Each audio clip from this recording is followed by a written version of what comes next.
más alto que México. México es el mayor exportador de toda América Latina. Sí, por eso es la octava potencia económica del mundo, o sea. Uno de los problemas más graves que enfrenta Haití es la inseguridad alimentaria, creando una economía altamente informal y precaria. Guatemala representa un caso paradigmático de las consecuencias de una gestión estatal ineficiente. Señoras y señores, aficionados que viven la... No es cierto, mis hermanos. ¿cómo están? Buenísimas tardes, noches, días. ¿Cómo les va, mis hermanos? ¿De qué vamos a hablar el día de hoy? Resulta ser que enero, primer mes del año, ¿cuáles son las perspectivas de crecimiento para los países de Latinoamérica? Cabe mencionar que Latinoamérica yo considero que si te pones a analizar somos prácticamente lo mismo. Estamos separados por fronteras, pero realmente tendríamos que ser un mismo pueblo. Sin embargo, dato interesante es que me gustaría saber cuáles son los más ricos, como dice este video, y aquellos que tal vez no tienen la misma suerte. Vamos a ver dos videos completamente diferentes. El primero que vamos a ver es países más ricos de Latinoamérica. El segundo video, lo mismo, 6 países latinos condenados a la pobreza. Es decir, vamos a ver los dos polos de la historia. Cabe mencionar que antes de comenzar con este video, la idea del video no es ofender a ningún país, humillar a nadie, es simplemente conocer. Para esto vamos a ver este video, está en el canal de mi amigo Oscar Ter09, así está el canal, así que no se diga más, mis hermanos, vamos a comenzar rapidísimamente en 3, 2, 1, Países vamos a ver. más ricos de América Latina 2024. Todos los datos presentados en este video son gracias al fondo 2024 o 2025. Empecemos. Número 9, Colombia. Ok. Uno de los factores que ha hecho que Colombia Yo digo que 2025, porque así dice el título y aparte fue subido hace un mes, o sea, no creo que sea 2024. Colombia. Ok, sí, Colombia. se encuentra entre los países más ricos de América Latina es el hecho de que Colombia ha sabido diversificar su economía, ya que el país es rico en materias primas, como el petróleo, gas y minerales, y a pesar de que esos, por gran parte de su historia, han sido el pilar de la economía, en la actualidad no está Servicios. así. Un ejemplo lo logramos ver a la comparación de la dependencia que Venezuela tiene del petróleo contra la que Colombia tiene. Sí, claro. Una producción de 800.000 Cartagena. barriles al día, el país se beneficia enormemente, y su empresa más valiosa es Ecopetrol, la empresa estatal que explota el petróleo. Pero cuando hubo una baja en los precios no afectó tanto su economía como sí afectó a Venezuela. En esta diversificación se encuentran varios grupos empresariales, como Bancolombia, Grupo Aval, Grupo Éxito, Grupo Nutresa, entre muchos más. Sí, o sea, Colombia tiene sectores de alimentos, o sea, su economía está muy diversificada. Para la región latinoamericana también se ha fomentado sectores como el turismo, sector que ha visto un crecimiento impresionante en los últimos años Sí. y se ha vuelto de los principales generadores de empleo. Además se ha dado un impulso a la industria agrícola, que siempre ha sido de las más importantes del país, pero en los últimos años incluso el gobierno ha dado subsidios y apoyos económicos directos a los productores agrícolas,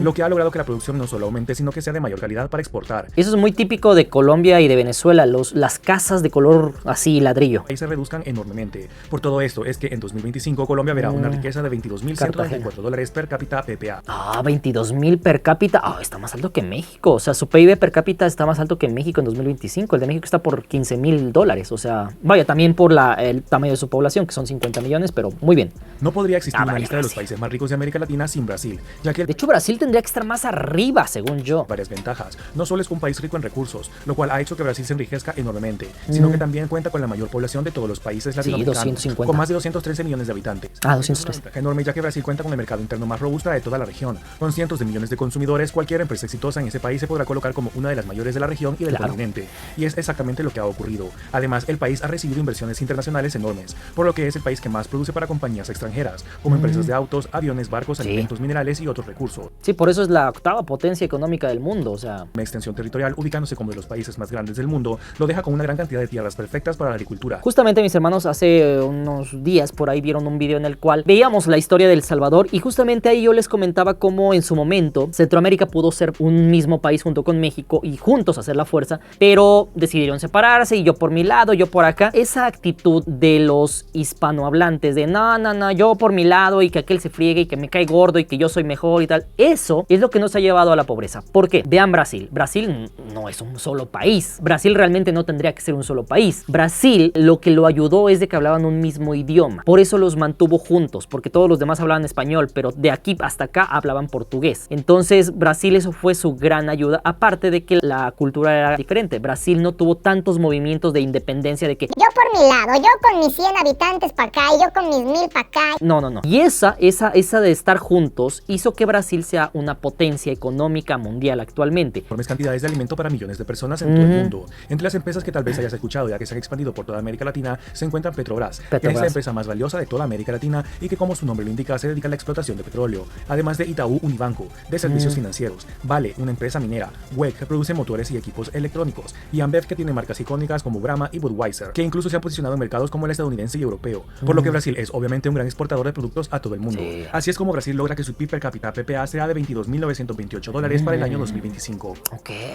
Aquí les adelanto que no va a aparecer México, porque son productos internos brutos per cápita por encima de los $20,000 y México está por abajo. ¡Así está México! No lo sé, Rick, parece falso. A ver, vamos a ver. ¿Cómo les explico? México es una potencia económica, pero somos tantos que no nos toca tanto dinero. Pero bueno, vamos a ver. El comercio entre Estados Unidos y México es de los más grandes de todo el mundo. Sí. Y es exactamente esto lo que ha logrado que México se coloque en esta posición. Principalmente la manufactura en automoción, electrónica, aeroespacial, tecnología y servicios financieros. Además de ser la potencia turística de la región latinoamericana, recibiendo más de 42 millones de turistas cada año. Además, no podemos ignorar el gran mercado interno que México tiene, con más de 130 millones de habitantes. El país tiene un enorme avance de compradores, lo que ha llevado, por ejemplo, a que el país tenga uno de los hombres más ricos de todo el mundo en su país. Pero sin duda la industria avanza Carlos Slim ha dado muchos empleos y riqueza en el país, principalmente en el norte mexicano. Empresas como General Motors, Ford y Volkswagen abrieron sus puertas en el país hace décadas atrás, implementando procesos automatizados y de robótica avanzada que ha hecho que el país sea el quinto mayor productor de vehículos a nivel mundial. Además, empresas como Bombardier y Airbus han establecido producciones locales en el país y es uno de los mayores proveedores para el mercado estadounidense en estos sectores. México es el mayor exportador de toda América Latina. Sí, exportan más incluso que Brasil, que tiene una población de casi 100 millones de habitantes más. Por eso no es extraño escuchar empresas como América Móvil, cuyo dueño es Carlos Slim, uno de los hombres más ricos del mundo, Bimbo, FEMSA, Cemex, Grupo México y Orbia en todo el mundo y Latinoamérica. Todo esto contribuye a que México tenga $25.557 de PIB per cápita. No me había enterado, bro. Ya me quedé en 15,000. Número 6. Argentina. Argentina. A algunos les sorprenderá ver a Argentina acá, pero existe una razón histórica, ya que Argentina es y fue de los países más ricos de América Latina desde hace décadas. Hace un siglo. Hace más de un siglo era el país más rico de toda la región, ya que el país empezó a diversificar su economía desde hace más de 70 años, ya que aproximadamente en la década de 1950, Argentina empezó a invertir en sectores como el automotriz, químico y de maquinaria. Estos se expandieron gracias a que Argentina ha tenido ya por varias décadas leyes proteccionistas que, si bien van en contra del comercio global, beneficiaron a miles de empresas locales a hacerse ricas dentro de sus propias fronteras y lograr abastecer mercados regionales, como el mercado latinoamericano. Esto generó una clase media argentina fuerte durante décadas, lo que ha llevado a un consumo interno fuerte, aunque en años recientes, debido a la inflación descontrolada, esto ha ido en caída. Sí, la clase media dicen que se extinguió en Argentina en las últimas décadas. Obviamente no se extinguió de todo, pero bajó mucho. Como esto no se puede deshacer en un par de años. Que finalmente eso es lo que buscan los países. Punto número 1, que haya igualdad. No sé, el 1% de la población tenga el 99% de la riqueza y el 99% de la población tenga situación de pobreza. Eso no es igualdad. Por ejemplo, Suiza. Tú vas a Suiza y es verdad que no todos son ricos, pero la mayoría están en una situación económica buena, ¿sabes? O sea, la mayoría viven bien, la mayoría tienen un índice de desarrollo humano muy alto. Eso punto número 1. Punto número 2. Ya se me olvidó, o sea, les digo.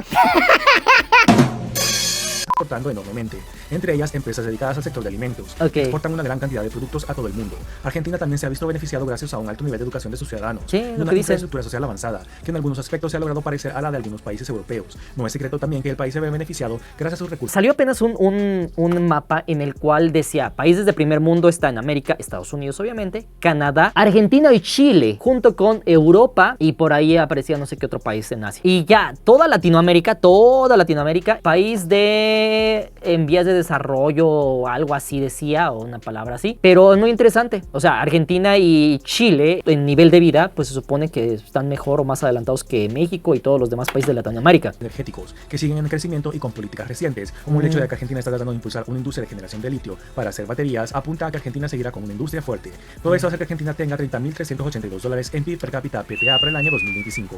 No, y Argentina es el país más extenso de habla hispana. República Dominicana. Que ha tipicado el crecimiento económico promedio de la región latinoamericana en los últimos años, se tiene bien merecido un puesto entre los 5 más ricos de la región. El país ha visto un aumento enorme en el tamaño de la clase media. Todo esto impulsado a una de sus principales industrias, el turismo, además del aumento significativo de las exportaciones, gracias a las zonas francas del país y el flujo constante de remesas de los dominicanos en el exterior, los cuales han alcanzado niveles récord. Esto es debido a que el país ha implementado políticas monetarias y fiscales sólidas. El Banco Central ha mantenido la inflación dentro de las metas, lo que permite un consumo interno más fuerte de los dominicanos. Sí, claro. Además, proyectos millonarios debido a la inversión extranjera es lo que ha llevado a que la industria turística del país siga creciendo enormemente. Solo durante este año, varios grupos estadounidenses y europeos de inversión han abierto puertas de varios hoteles. Dato interesante, mis hermanos. Esto es lo mismo que Corea del Norte y Corea del Sur, ¿eh? Si no estoy mal, y si estoy mal, les pido una disculpa, pero bueno. Se supone que donde está Haití, que creo que es la misma isla donde está República Dominicana, uno de ellos, en este caso Haití, es el país más pobre de toda Latinoamérica, a pesar de que fue el primer país de toda Latinoamérica que se independizó de España. Está la isla partida a la mitad y el otro lado creo que está República Dominicana, si no mal me equivoco. Pues de este lado de República Dominicana viven muy bien y de este lado bien, muy mal. Es muy parecido a lo que tienes de Corea del Norte con Corea del Sur si lo pones a ver así. O sea, es muy interesante el tema. Creado miles de empleos en la zona. El gobierno además está abriendo oportunidades de inversión en zonas que no están desarrolladas y que no tienen población. Varias playas vírgenes en el país están siendo desarrolladas con conexiones de agua y electricidad para que empresas privadas lleguen a invertir de manera más fácil al país, como en el desarrollo turístico de Cabo Rojo, donde el gobierno invertirá $2 millones para desarrollar la zona y que lleguen inversiones. Además, este desarrollo ha sido inclusivo con la Hay que ir a conocer ahí, mira, antes de que lleguen los restaurantes y todo. Esto hace que República Dominicana tenga $30.710 en el PIB per cápita PPA para el año 2025. Chulada. Número 4. Costa Rica. Costa Rica. Este pequeño país centroamericano es el cuarto más rico de toda América Latina. Esto se debe a que la sociedad costarricense es una de las más educadas de toda América Latina, ya que desde que el país abolió su ejército en 1948, dedicó ese dinero para inversión en educación, siendo de los países con mayor escolaridad y nivel de educación del continente. Esto ha llevado a que, a pesar de que el país no tiene grandes reservas de hidrocarburos o De hecho, su industria se basa mucho en la exportación de insumos de médicos, un poco de tecnología, todo eso. O sea, muy bien, Costa Rica. enormemente, ya que ha logrado una industrialización fuerte. Y esto lo podemos ver en el principal producto de exportación del país, que son los instrumentos médicos. Solo este clúster médico ha logrado que... Ustedes no me creen, yo sé cosas. Entre ellas Medtronic, Boston Scientific, Abbott y Hologic. Por lo que Costa Rica, aunque no es parte del Tratado de Libre Comercio entre Centroamérica y Estados Unidos, ha logrado una gran cantidad de exportaciones hacia la potencia mundial, que es ese país norteamericano, además de ser de los principales productores de estos instrumentos para Latinoamérica igualmente. Por esto es que Costa Rica ha sido incluido en la Organización para la Cooperación y el Desarrollo Económico, mejor conocida por sus siglas OCDE, ya que los países miembros, que casi todos son poderosos económicamente, consideran que Costa Rica va en buen camino para lograr ingresar en este exclusivo grupo de 38 países a nivel mundial, y que es informalmente conocido como el Club de los Países Ricos. Solo 3 países más de Latinoamérica han sido incluidos: México, Colombia y Chile. Por todo esto es que Costa Rica tendrá $31.091 de PIB per cápita PPA en el 2025.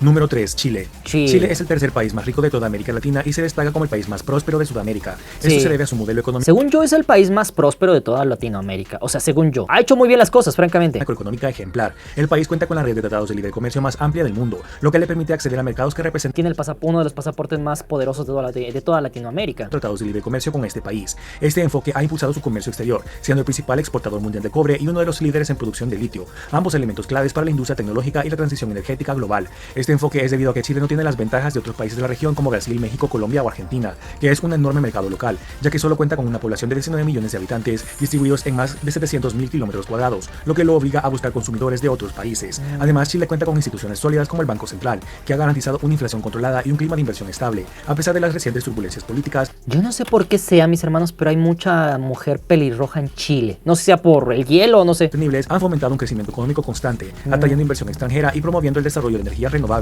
Chile ha sido reconocido internacionalmente por su compromiso con la sostenibilidad y su capacidad para innovar en áreas claves como el hidrógeno verde, aunque el país aún se encuentra profundamente enlazado con sus recursos naturales, lo que le causa desaceleraciones cuando los recursos bajan de precio, pero no sufre caídas enormes como otros países de la región. Esto lo posiciona con un PIB per cápita PPA de $34.789 para el año 2025.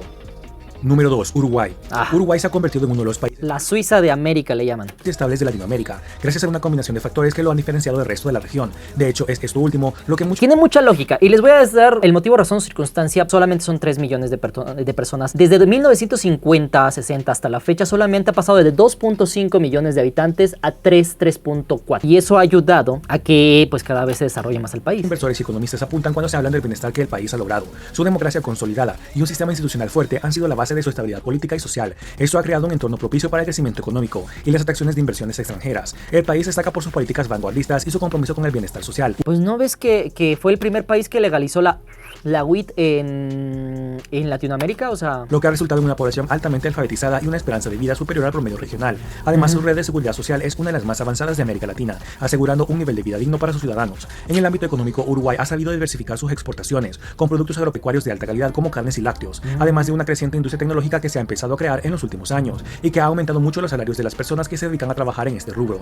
Por esto, Uruguay cuenta con la clase media más grande de la región latinoamericana y del continente. Uruguay ha sido reconocido por su transparencia y bajo índice de corrupción, lo que genera confianza tanto en sus ciudadanos como en los inversores internacionales. Pues que la mayor parte de su población es letrada, es estudiada, entonces eso también no te exime, pero sí ayuda. Transiciones de poder que han habido en el país en 2019 y ahora en 2024, siendo una clase política que acepta los resultados electorales y transiciones de poder pacíficos. Todo esto hace que el pequeño país sudamericano tendrá $36.014 de PIB per cápita PPA para el año 2025. 2025. No, y tiene un IDH alto.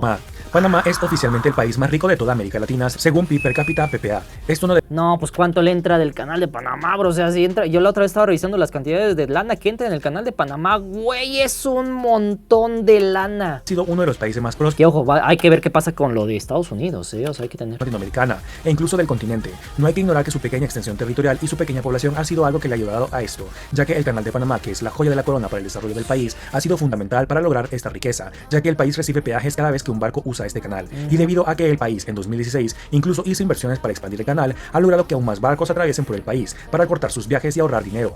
A pesar de que países como México han intentado quitarle este mercado o hacerle competencia, el canal sigue siendo más rápido y menos costoso, haciéndolo el país clave para el comercio mundial. Sí, o sea, México, por ejemplo, hizo el canal interoceánico, apenas se terminó hace un par de años, un año, pero aún así hasta la fecha se sigue usando más el canal de Panamá. El país ha logrado desarrollar una industria logística imprescindible para el mundo entero. Por esto, el país también creó la zona libre de Colón, que es la segunda zona franca más grande del mundo, lo que ha logrado que el país aumente su industria de reexportación que beneficia a América Latina especialmente. Productos que llegan a varios países pasan primero por Panamá para ser distribuidos por toda la región. Por eso, el país también logró crear un sector financiero enorme, donde miles de empresas latinoamericanas y de otras zonas del mundo depositan su dinero y crean sedes regionales para manejar sus inversiones en América Latina. No, y aparte, vaya, tenía unos amigos que habían ido a Panamá y decían que cuando vas a Panamá hay una zona en la cual no pagas taxes, no pagas impuestos con las mercancías, entonces salen más baratas. El país tenga presencia de 70 bancos internacionales, algo que para un país de apenas 4.5 millones de habitantes no lograría por sí solo, ya que serían demasiados bancos para servir a la población local. Claro. Además, su aeropuerto internacional de Tocumen ha sido denominado el Hub de las Américas. El país aprovecha su ubicación estratégica para ser un puente de conexiones entre América del Norte y del Sur, y ahora el país está enfocándose en aumentar sus exportaciones propias, entre ellas con las exportaciones de recursos naturales. Algo nuevo en el país, y al igual que todos los países ubicados alto en esta lista, es que cuenta con una estabilidad política envidiable para la región. Por todo eso, el país contará con $42.772. Está similar al de España, no, está por encima del de España. Ahora vamos a ver el siguiente, papo, porque yo pensé que México iba a aparecer en el siguiente, porque nuestro PIB per cápita es bajo. Por favor, mis hermanos, es una reacción, no quiero que... ¡Ay, eres un hijo de qué! No, simplemente vamos a verlo, vamos a ver qué nos dicen y de ahí partimos. Posiblemente esté equivocado o posiblemente esto sirva para que mejoremos. Vamos a comenzar. Primero quiero decir que si tu país sale en este video no significa que nunca saldrá de la pobreza, porque pueden llegar cambios repentinos o líderes que hacen cambios positivos a estos países. Apenas vimos un video sobre Singapur, o sea, así salió de la pobreza. No vayamos tan lejos, en el año 2000 Qatar estaba como Irak y velo ahora. O sea, sí se puede. Se ven pocas y no es que nulas posibilidades de que esto pase. Empecemos. Haití. Empecemos por el país más pobre. El país más pobre más pobre de todo el hemisferio occidental, además de ser el país que más claro muestra que su gobierno no planea cambiar el rumbo actual del país, y se ve imposible que ningún gobierno futuro vaya a cambiar la realidad de este país. Desde su independencia, Haití se ha enfrentado con una economía históricamente frágil, una dependencia de las ayudas internacionales y una crisis política y social perpetua que ha dejado a su población atrapada en... Yo no sé si aquí convendría que algunos países... se me ocurrió ahorita, no me vayan a linchar en los comentarios, pero imagínate que México le dijera a Haití, anéxate a México y nosotros nos encargamos de poner orden y de organizar todo y de que todos salgan adelante. Yo creo que sí se podría. Un país como México, por ejemplo, creo que sí podría poner orden. Bueno, eso digo yo, ¿verdad? O sea, aquí no podemos poner orden. Yo creo que sí se podría, pero falta que ver, o sea, hay algo por detrás de... Actualmente más del 60% de los haitianos vive por debajo de la línea de pobreza, y la situación empeora en las zonas rurales, donde la falta de servicios básicos como agua potable, electricidad y educación es una constante. Uno de los problemas más graves que enfrenta Haití es la inseguridad alimentaria, que afecta a cerca de la mitad de su población. Además, la dependencia de importaciones para suplir necesidades básicas, como alimentos y combustibles, agrava la vulnerabilidad económica del país ante las fluctuaciones de precios internacionales y desastres naturales. A esto se le suma la degradación ambiental, particularmente la deforestación masiva, que ha dejado... Yo sí he escuchado eso sobre que Haití es uno de los países que más deforestación mundial tiene. Puesto inundaciones, sequías y otros fenómenos climáticos extremos que destruyen infraestructuras, cultivos y medios de vida.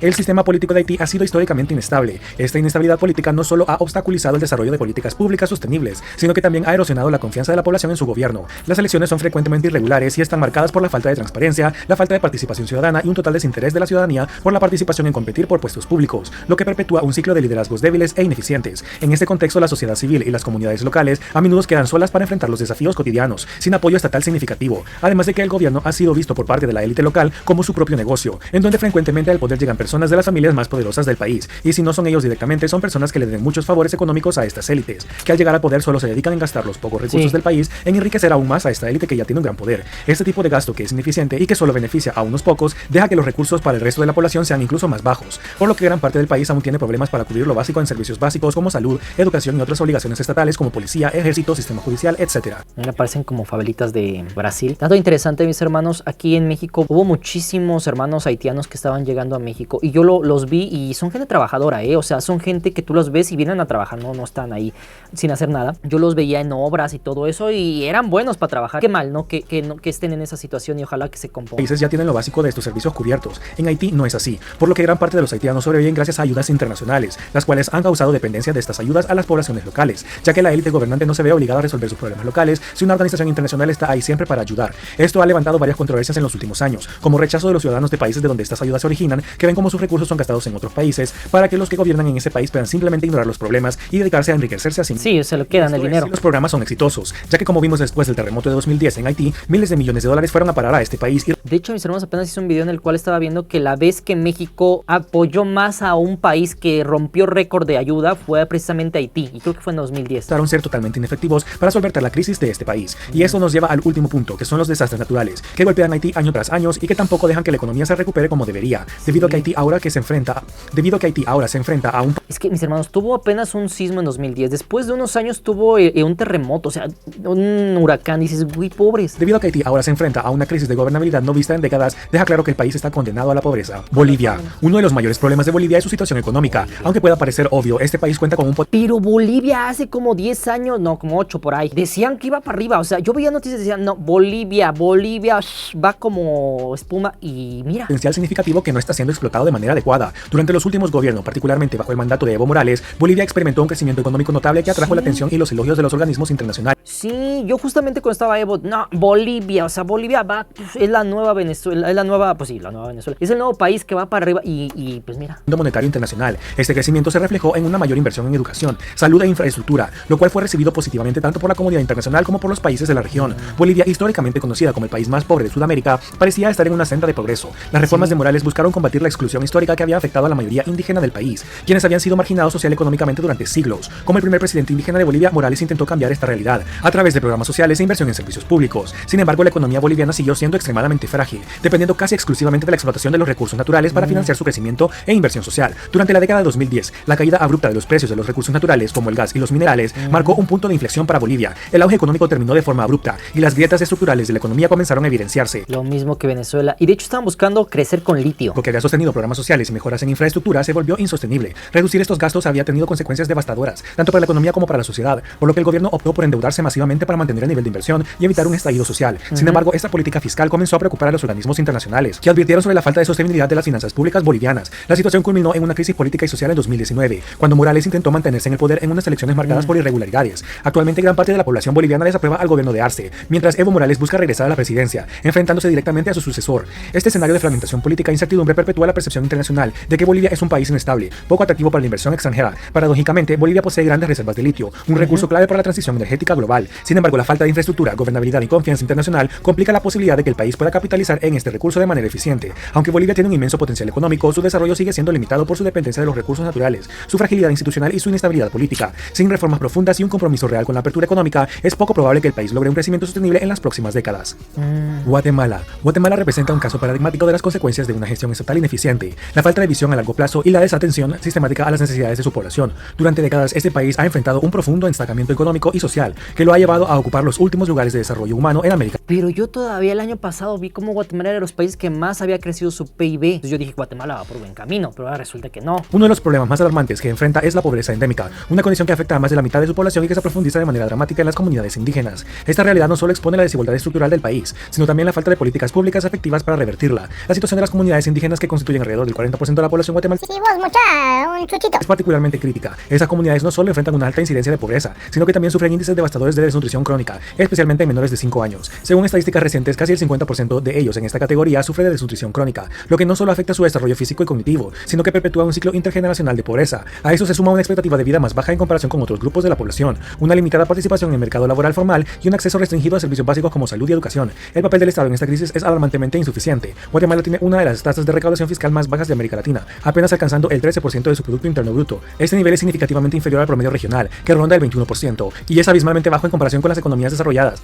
donde la recaudación fiscal oscila entre el 30 y el 40% del PIB. No les miento, mis hermanos, la recaudación fiscal de Suiza, Noruega y Dinamarca está casi al 50%, es decir, de la mitad de lo que gana se lo queda el gobierno. Sin embargo, antes de que me digan, Pinche gobierno no te lo bueno. si ves cómo se vive en Suiza, cómo se vive en Dinamarca, cómo se vive en Noruega, el sistema de salud es gratuito, te puedes hasta operar gratis, hay seguridad, o sea, no es como aquí que sales y ya valió, te pancharon el traje, te robaron todo, no, allá es seguro. Ahí es un ejemplo de cuando un gobierno funciona. Le llaman gobierno fallido cuando ya no puede darte lo básico que te debería de dar un gobierno. Pues allá sí, entonces en ese punto sale la disyuntiva. Muchos dicen, sí le doy la mitad porque me está dando todo esto, y otros dicen, no, pues para qué se lo doy, mejor me lo gasto yo. Entonces no sé ustedes qué opinen, vamos a continuar. La falta de ingresos limita severamente la capacidad del gobierno para implementar políticas públicas que puedan aliviar la pobreza, mejorar la infraestructura o invertir en sectores claves como la salud, la educación y el desarrollo rural. Por lo que en muchas zonas del país el Estado está Ya maté.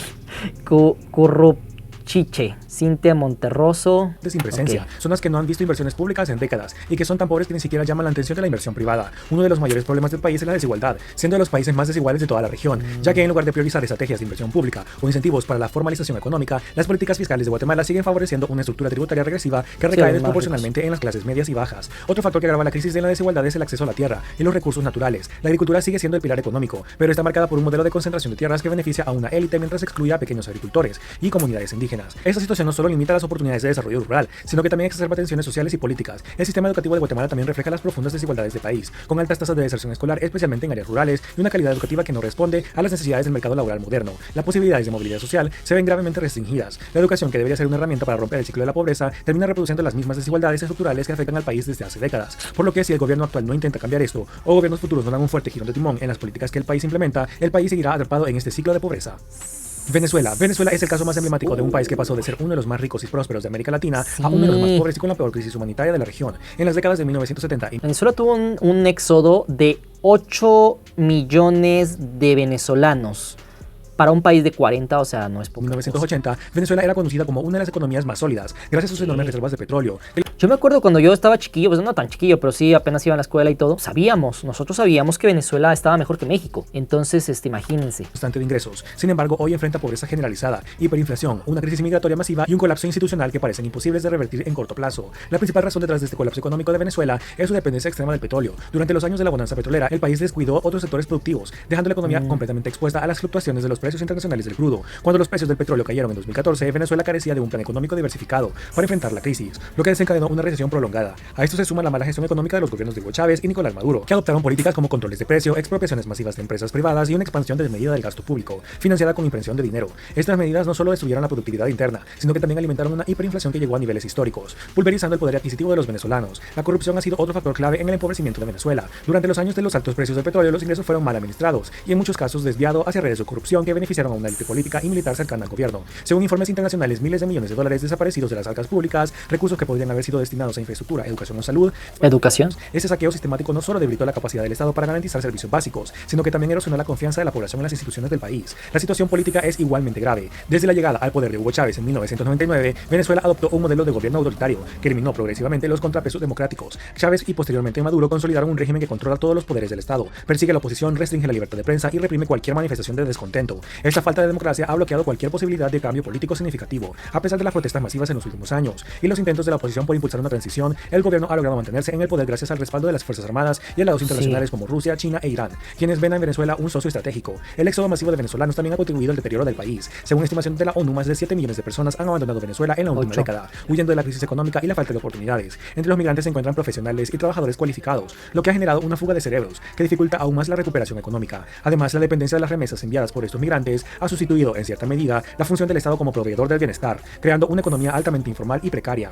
Las perspectivas de un cambio económico y político en Venezuela son desalentadoras. A nivel económico, el colapso de la infraestructura y la desconfianza de los inversores internacionales hacen improbable una recuperación, aunque el país posee las mayores reservas de petróleo del mundo. La industria está en ruinas debido a los años de desinversión, corrupción y sanciones. Quiero pensar, mi raciocinio me da de que Venezuela algún día va a destapar. O sea, si a Argentina le está costando salir y todo y recuperarse, yo creo que a Venezuela le va a costar la mitad del tiempo, porque Venezuela tiene demasiado, o sea, Venezuela es demasiado rica. Entonces, considero que algún punto de la historia va a cambiar esto y va a volver a despegar Venezuela. Yo espero. Nicaragua. Nicaragua es el ejemplo de cómo un gobierno puede darle la vuelta a todo lo que venía haciendo en unos cuantos días. Nicaragua durante los 2000 y 2010 fue conocido como un país de rápido crecimiento económico en Centroamérica. Las proyecciones económicas daban a Nicaragua como un país que iba a salir de la clasificación de ingresos bajos rápidamente, pero el gobierno de Daniel Ortega, que gobierna desde 2007, impidió que esto pasara. Si bien es cierto, desde su entrada al poder había tenido un estilo de gobernanza autoritario, en 2018 el gobierno reveló lo que verdaderamente siempre habían sido, una dictadura total, ya que ese año se propuso una reforma al sistema de seguridad social del país, donde se aumentaba la edad de jubilación y se disminuían los beneficios. Sin embargo, la sociedad nicaragüense valientemente salió a protestar estos cambios en grandes cantidades, haciéndolas las protestas más grandes de la historia reciente del país. Es acá donde el gobierno mostró su verdadera cara.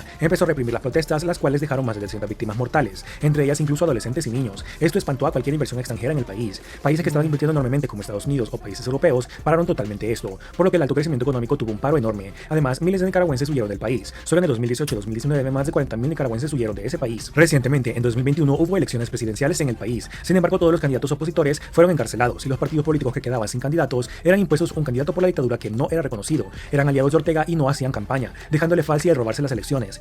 Dato interesante, yo escuché que la esposa del presidente iba a quedar como vicepresidenta, algo así. O sea, era un tema interesante. A ver, vamos a ver. Y su bandera es muy parecida a la de El Salvador, trae un triángulo también. Aumentaron fuertemente, y el gobierno solo siguió la represión incluso más fuerte, eliminando organizaciones de la sociedad civil que tenían registros legales, cerrando universidades y escuelas privadas que no enseñaban exactamente lo que el gobierno quiere, cancelando partidos políticos, cambiando la constitución, llenando todos los tribunales y juzgados con jueces o magistrados aliados a su partido. Toda esta situación afectó enormemente, primero, a la sociedad nicaragüense, pero también la economía, ya que una de las Sí, todo eso acaba con un país. O sea, eso acaba con un país. industrias de más rápido crecimiento en años recientes había sido la del turismo. Esta se desplomó casi por completo. Ahora el crecimiento económico se mantiene medio. Sí, de hecho yo tenía ganas de ir a Nicaragua porque es un país precioso, pero dicen que no es tan sencillo, o sea, ya no sé. La agrícola y ganadera del país es muy fuerte y sigue exportando sin problemas, y por las remesas de los nicaragüenses viviendo en el exterior, que como sabemos ha aumentado enormemente desde 2018, y lo sabemos porque cada año se quiebra el récord del año anterior por la cantidad de dinero que mandan los nicaragüenses viviendo en el exterior a su país. Pero si no fuera por esto, el país posiblemente estuviera en una caída económica, y se ve una imposibilidad de que esto cambie en el futuro, ya que no existe realmente una amenaza verdadera para la estabilidad del régimen dentro de Nicaragua. Además, Ortega ha cambiado la constitución para que cuando él muera, ya que tiene 79 años de edad, su esposa Rosario Murillo tome el control del país. Pero como ella igual ya tiene 73 años, Daniel Ortega se ha asegurado que Laureano Ortega, su sexto hijo, de 42 años de edad, tome el control completo del estado cuando ambos ya no existan. Básicamente una dinastía como la que él mismo derrocó en 1979 con la revolución sandinista, la dinastía de los Somoza, quienes gobernaron Nicaragua entre 1936 y 1979. Y mientras la familia Ortega siga gobernando, será imposible que otros países lo vean con confianza, como para invertir en el país y quitar sanciones contra este. Es por esto que se ve imposible que Nicaragua salga de esta categoría de los más pobres de la región latinoamericana. Sí.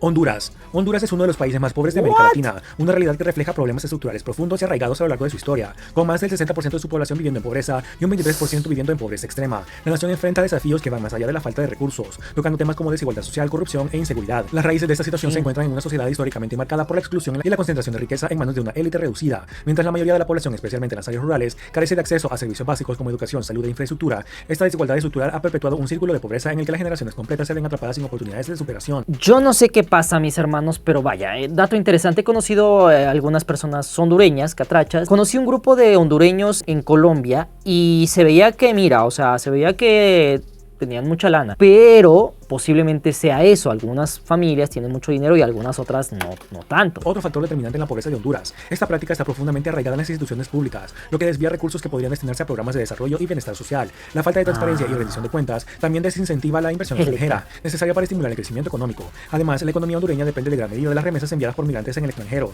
especialmente desde Estados Unidos, y del sector informal, que ofrece trabajos mal remunerados y sin seguridad social. Esta dependencia de las remesas y del empleo informal genera ingresos inestables que no contribuyen al desarrollo sostenible del país. La violencia y la criminalidad generalizada son problemas que agravan aún más la situación. Honduras tiene una de las tasas de homicidio más altas del mundo, y el control territorial por parte de las pandillas y cárteles de drogas genera un clima de inseguridad que afecta tanto a los ciudadanos como a la economía. Este entorno violento provoca un éxodo masivo de personas que buscan refugio en el extranjero, lo que priva al país del talento humano necesario para desarrollar su país. La inestabilidad política es otro de los grandes obstáculos para el desarrollo. Desde el golpe de estado de 2009, Honduras ha enfrentado una polarización política que ha impedido la implementación de políticas públicas efectivas y de largo plazo. Los gobiernos sucesivos han priorizado agendas cortoplacistas, centradas en mantenerse en el poder en lugar de abordar las necesidades estructurales del país. A eso se suma la falta de diversificación económica. La economía hondureña sigue dependiendo de sectores poco dinámicos, como la agricultura de subsistencia y las maquilas, que generan empleos más remunerados y no promueven el crecimiento sostenible. En este contexto, las perspectivas para Honduras en los próximos años son desalentadoras. La combinación de desigualdad, corrupción, violencia, cambio climático y una gobernabilidad débil limita las posibilidades de romper el ciclo de pobreza. Aunque el país cuenta con recursos naturales y una población joven,